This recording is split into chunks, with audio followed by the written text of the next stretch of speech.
ඉඳලා ආවේ. ඉතින් මම මේ 50ක් අරගෙන ආවා. ඉතින් හරි සන්තෝෂයි. අවුරුදු 16කට පස්සේ ජීවමානව අපේ ගෞතම බුදු පියාණන් වහන්සේ සාදු සාදු වැඳ ගන්නයි මේ යන්නේ. මේ වගේ අවස්ථාවක් ලැබලා දෙනට අපි රජයට බොහොම ස්තුතියි. අවුරුදු 16කට පස්සේ මේ දළදා වහන්සේ දැකේ ලබා දීමේ අපි මේ දුරකථන ගෙවාගෙන තංගල්ලේ ඉඳන් ඇවිල්ලා ඊයේ හවස ඇවිල්ලා ආ බාධක නැති වුණත් අපි ලොකු සතුටකින් තමයි මේ ගමන ආරම්භ කරන්නේ. ඇත්තටම මේ ජීවිතේ මට නම් ලැබුණු දුර්ලභම භාග්‍යවත් උතුම් පිනක් මේක. ජීවමාන භාග්‍යවත් බුදුරජාණන් වහන්සේ එහෙ දකින්න තමයි අපි අද මේ යන්නේ. ඉතින් හරිම සතුටුයි. වහන්සේ වන පුදා ගැනීමට ලොකු පිනක් අපිට කරලා තියෙනවා අතිගල් ජනාධිපතිතුමා. අනේ ඉතින් ලොකු බුදු පිනක් මේක.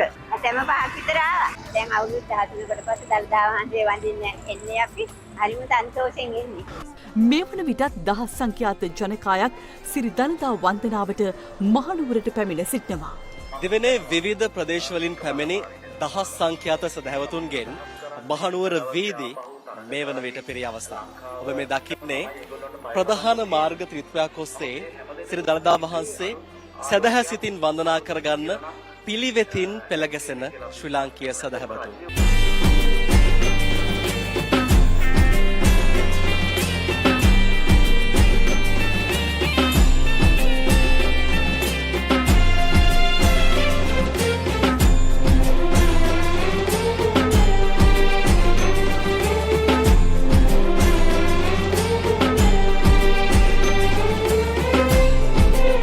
දෙයක් නේ කරේ. මොකද මේ වගේ අවස්ථාවක් ආයෙ ඇයිද නැද්ද කියන්න අපි දන්නේ අපේ ජීවිතේ. මෑණි සම්මා සම්බුදු පියාණන් වහන්සේ දැක්කහා සමානයි මේ ලැබීම.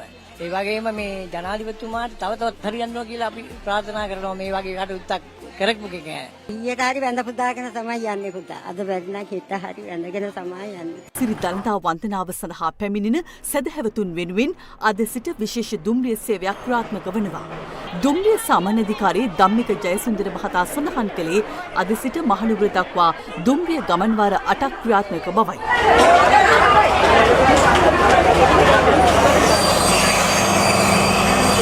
මහනුවර බලා යාමට බොහෝ පිරිසක් ඊයේ රාත්‍රියේ සිටම කොළඹ කොටුව දුම්රිය ස්ථානයට පැමිණෙමින් සිටිනවා.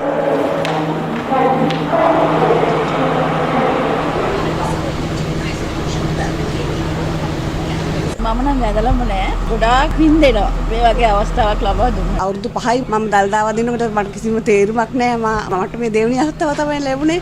ඊළඟ අවස්ථාව අපේ ජීවිතුන් අතර නීද නැද්ද දන්නේ නැහැ. ඒකින්ද මේ අවස්ථාව කොහොම හරි සලස ගන්නවා වන්දි පුදා ගන්න. දළදා වඳින්න යනවා. මේ අපේ පවුලේ ඔක්කොම තමයි. දළදා වහන්සේ ප්‍රදර්ශනය කරනවා කියපු දා ඉඳලම කොහොම හරි දළදා වහන්සේ වන්දනා කරන්න ඕනේ කියලා මගේ යාළුවොත් සහෝදරයොත් ඔක්කොම එකතු වෙලා හිතාගෙන හිටියා. මගේ පුතා ඊයේ උදේ ඉඳලම මෙහෙ නැවිතිලා හිටියා. ඉතින් අපිට ලොකු පිනකට මේ පළමුවෙන්ම වන්දනා කරන්න පොලිමේ ඉඳ ලැබුණා. අද පාන්දර 4යි බණ්ඩාරවල ඉඳලා එනකොට දළදා වහන්සේ අවුරුදු 16කට පස්සේ තමයි මේ වන්දනා කරවන්නේ. සාදු සාදු සාදු හැම වෙලේම ඇඟ සලිත වෙනවා දළදා වහන්සේ වන්දනා කරන්න. මම අවුරුදු 16කට කලිනුත් වන්දනා කරා. ඊට පස්සේ මේ සැරේ මේ අපේ මම හිතනවා මගේ අන්තිම වඳින්න ලැබෙන වාරේ කියලා. මොකද අපි වයසයි අවුරුදු 60 පැනලා මේ වගේ වන්දනාවක් මිනිසුන්ට වන්දනා කරන්න ලබා දුන්න එක ගැන ප්‍රධාන වශයෙන් ජනාධිපතිතුමාට බොහොම ස්තුතිවන්ත වෙනවා. ඔව් මං ඉස්සෙල්ලාම මේ මගේ පින් ඔක්කොම අනුමෝදන් කරන අපේ උත්තම ජනාධිපතිතුමාට.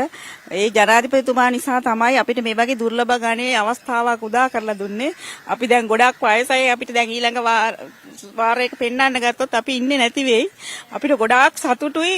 මේ ඇත්තට මේ ජනාධිපතිතුමාට මේ සියලු දෙනාම රැස් කරන පින් අනුමෝදන් වෙලා එයාට තව තවත් රට ජාතිය ආරක්ෂා කරගෙන මේ වගේ මේ බෞද්ධ ජනතාවට අවස්ථාව ලබා දෙන්න උත්සාහ කරන එක අපි සතුටින් අනුමෝදන් කරන ජනාධිපතිතුමාට මේ පින් සියල්ලම අපි මේ වෙලාවේදී සිහිපත් කළ යුතුයි ශ්‍රී ලංකා ප්‍රජාතාන්ත්‍රික සමාජවාදී ජනරජයේ ගරු ජනාධිපති අනුර කුමාර දිසානායක මැතිතුමන් තමන්ගේ හිතේ තිබෙන අදිෂ්ඨානය ශ්‍රද්ධාව අනුව අපේ රටේ ජනතාව වෙනුවෙන් මේ ලබා දුන්නා වූ අවස්ථාව ඊ타මත්ම නිර්මලව සනිටුහන් කරමින් දළදා හාමුදුරුවන් වහන්සේ වන්දනාමාන කරගත්තා.